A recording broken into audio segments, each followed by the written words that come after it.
Narraciones en la corte de los sueños presenta Pueblo de Madera. Autor Alphonse Daudet. El emplazamiento era soberbio para construir una ciudad. Bastaba con nivelar la ribera del río, cortando una parte del bosque, del inmenso bosque virgen enraizado allí desde el nacimiento del mundo. Entonces, rodeada por colinas, la ciudad descendería hasta los muelles de un puerto magnífico, establecido en la desembocadura del Río Rojo, solo a 4 millas del mar. En cuanto el gobierno de Washington acordó la concesión, carpinteros y leñadores se pusieron manos a la obra, pero nunca habían visto un bosque parecido. Metido en el centro de todas las lianas, de todas las raíces, cuando talaban por un lado, renacía por el otro rejuveneciendo en sus heridas, en las que cada golpe de hacha hacía brotar botones verdes. Las calles, las plazas de la ciudad, apenas trazadas, comenzaron a ser invadidas por la vegetación. Las murallas crecían con menos rapidez que los árboles, que en cuanto se erguían, se desmoronaban bajo el esfuerzo de raíces siempre vivas. Para terminar con esas resistencias donde se enmohecía el hierro de las sierras y de las hachas, se vieron obligados a recurrir al fuego. Día y noche una humareda sofocante llenaba el espesor de los matorrales, en tanto que los grandes árboles de arriba ardían como cirios. El bosque intentaba luchar aún más demorando el incendio, con oleadas de savia y con la frescura sin aire de su follaje apretado. Finalmente llegó el invierno. La nieve se abatió como una segunda muerte sobre los inmensos terrenos cubiertos de troncos ennegrecidos, de raíces consumidas. Ya se podía construir.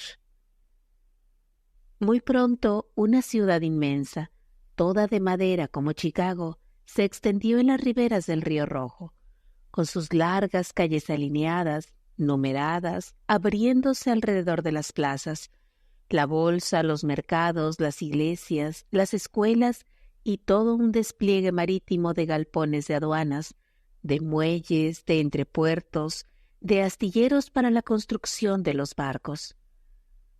La ciudad de madera, Goodstown, como se le llamó, fue rápidamente poblada por los secadores de yeso de las ciudades nuevas. Una actividad febril circulaba en todos los barrios, pero sobre las colinas de los alrededores, que dominaban las calles repletas de gente y el puerto lleno de barcos, una masa sombría y amenazadora se instaló en semicírculo. Era el bosque que miraba. Miraba aquella ciudad insolente que había ocupado su lugar en las riberas del río y de los 3,000 árboles gigantescos que deberían de vivir ahí. Toda Goodstown estaba hecha con su vida misma.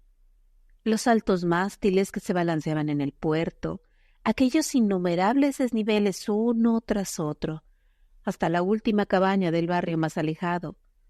Todo se lo debían, tanto los instrumentos de trabajo como los muebles, tomando solo en cuenta el largo de sus ramas. Por esto, qué rencor terrible guardaba contra esta ciudad de ladrones. Mientras duró el invierno, no se notó nada.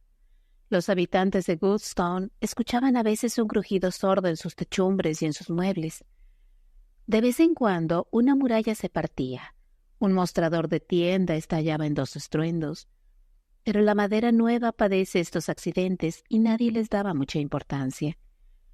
Sin embargo, al acercarse la primavera, una primavera súbita, violenta, tan rica de savia que se sentía bajo la tierra como el rumor de las fuentes, el suelo comenzó a agitarse, levantado por fuerzas invisibles y activas. En cada casa, los muebles, las paredes de los muros se hinchaban y se veían en los tablones del piso largas elevaciones, como ante el paso de un topo. Ni puertas ni ventanas, ni nada funcionaba. «Es la humedad», decían los habitantes. Con el calor pasará. De pronto, al día siguiente de una gran tempestad que provenía del mar y que trajo el verano con sus claridades ardientes y su lluvia tibia, la ciudad al despertar lanzó un grito de estupor. Los techos rojos de los monumentos públicos, las campanas de las iglesias, los tablones de las casas y hasta la madera de las camas, todo estaba empapado en una tinta verde, delgada como una capa de moho, leve como un encaje. De cerca parecía una cantidad de brotes microscópicos, donde ya se veía el enroscamiento de las hojas. Esta nueva rareza divirtió sin inquietar más, pero antes del anochecer, ramitas verdes se abrieron en todas partes sobre los muebles y sobre las murallas. Las ramas crecían. Si uno las sostenía un momento en la mano, se las sentía crecer y agitarse como alas. Al día siguiente, todas las viviendas parecían invernaderos. Las lianas invadían las rampas de las escaleras. En las calles estrechas, las ramas se entrelazaban de un techo al otro, poniendo por encima de la ruidosa ciudad la sombra de avenidas arboladas. Esto se volvió un tanto inquietante. Mientras los sabios reunidos discutían sobre este caso de vegetación extraordinaria, la muchedumbre salía fuera para ver los diferentes aspectos del milagro. Los gritos de sorpresa, el rumor sorprendido de todo aquel pueblo inactivo, daba solemnidad al extraño acontecimiento. De pronto, alguien gritó: «¡Miren el bosque!» Y percibieron con terror que desde hacía 2 días el semicírculo verde se había acercado mucho. El bosque parecía descender hacia la ciudad.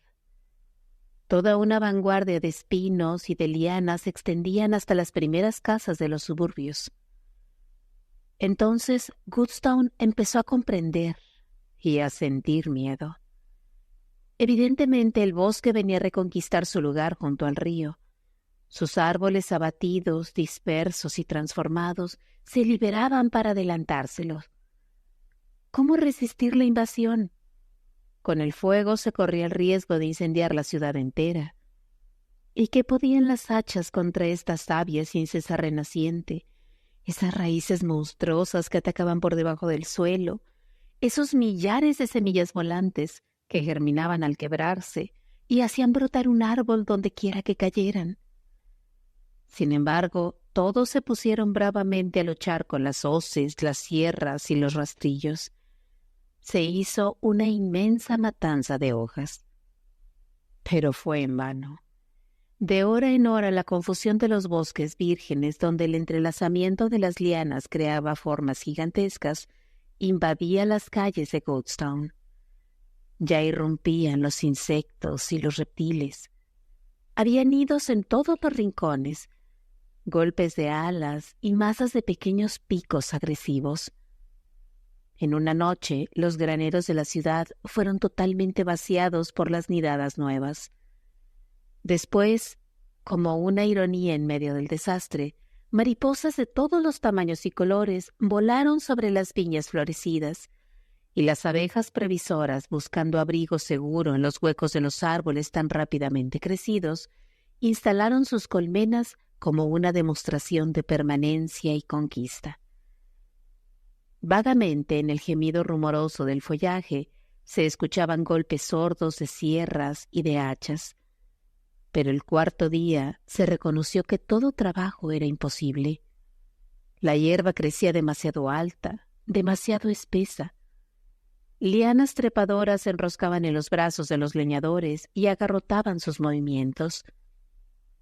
Por otra parte, las casas se volvieron inhabitables. Los muebles cargados de hojas habían perdido su forma. Los techos se hundieron perforados por las lanzas de las yucas, los largos espinos de la caoba, y en lugar de techumbres se instaló la cúpula inmensa de las catalpas. Era el fin. Tenían que huir. A través del apretujamiento de plantas y de ramas que avanzaba cada vez más, los habitantes de Goodstone, espantados, se precipitaron hacia el río, arrastrando en su huida lo que podían de sus riquezas y objetos preciosos. Pero cuántas dificultades para llegar al borde del agua.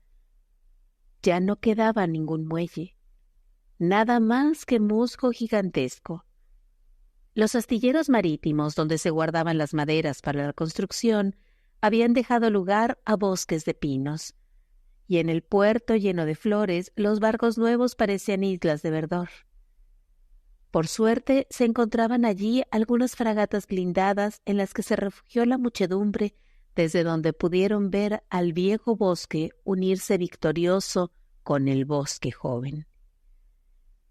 Poco a poco los árboles confundieron sus copas y bajo el cielo azul resplandeciente de sol, la enorme masa del follaje se extendió desde el borde del río hasta el lejano horizonte. No quedó ni un solo rastro de la ciudad, ni de techos, ni de muros. A veces un crujido sordo de algo que se desmoronaba, último eco de las ruinas, donde se escuchaba el golpe de hacha de un leñador enfurecido, retumbaba en las profundidades del follaje. Solamente el silencio vibrante, rumoroso, zumbante de nubes de mariposas blancas, giraba sobre la ribera desierta. Y lejos, hacia alta mar, un barco que huía, con 3 grandes árboles verdes erguidos en medio de sus velas, llevaba a los últimos emigrantes de lo que fue Goodstown.